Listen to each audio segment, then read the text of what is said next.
আজকে ছাদে প্রচণ্ড বাতাস, বাতাসের সাথে গাছগুলো মনে হয় নাচছে।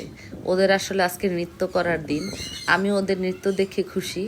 তো আমার এই আম গাছটি আগেও বলেছিলাম যে 12 মাসি আম, থোকায় থোকায় সবসময় আম থাকে। আমের সাইজ দেখেন মাসাল্লাহ অনেক বড় হয়েছে, কিছু আম ছোট রয়ে গেছে। এটাই 12 মাসি আমের একটি বিশেষ বৈশিষ্ট্য যে ছোট বড় আম থাকতে থাকবেই। এই গাছটাতে বছরে 3-4 বার আম হবে এবং সবসময় ছোট বড় মিলিয়ে আম থাকবে। এজন্যই সিজনের অন্য সময় যখন আম থাকবে না তখন আপনি এর থেকে ভালো আম পাবেন এবং আমের টেস্টটা সম্পূর্ণভাবে নিতে পারবেন।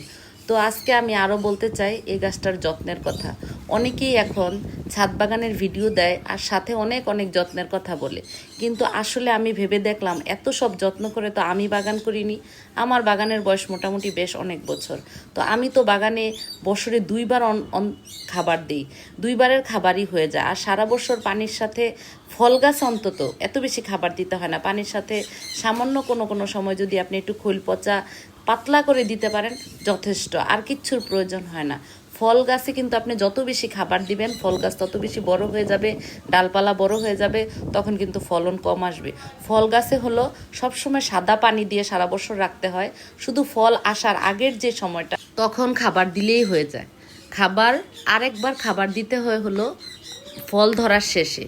তো 12 মাসি গাছে যেহেতু সবসময় ফল থাকে, তখন খেয়াল করে শীতের আগে কিংবা শীতের পরে এই 2 সময় খাবার দিলেই হয়ে যায়। আর সারা বছর সাদা, আমি তো আগেই বলেছি সাদা পানি দিয়ে রাখলেই হবে। এভাবে আম গাছে সাধারণত তেমন কোনো একটা পোকামাকড় হয় না। যদি হয় তা হলো মিলিবাগ। মিলিবাগটা একটু দেখে কন্ট্রোল রাখলেই হয়ে যায়। মিলিবাগের জন্য সাবানের গুঁড়া স্প্রে করলেই হবে। তো বেশি একটা বিষ বা কীটনাশক কোনো কিছুই প্রয়োগ করতে হয় না। আর ছাদ বাগানে দেখছি ইদানিং যারা খুব বেশি বিষ কীটনাশক সার ব্যবহার করেন, আমার কাছে তাদের জন্য প্রশ্ন হলো যে আপনারা তাহলে বিষমুক্ত খাবার আর কোথায় পেলেন? এখানেও তো আপনারা বিষ দিয়ে ছড়িয়ে দিচ্ছেন। গাছটাকে যদি রোগ আসার আগেই খেয়াল রাখেন যে রোগটা কী রোগ হতে পারে বা তার প্রয়োজনীয় ব্যবস্থাটা তখনই নেন, তাহলে কিন্তু আপনাকে ওই ধরনের বিষ বা এত সার এগুলো প্রয়োগ করতে হবে না।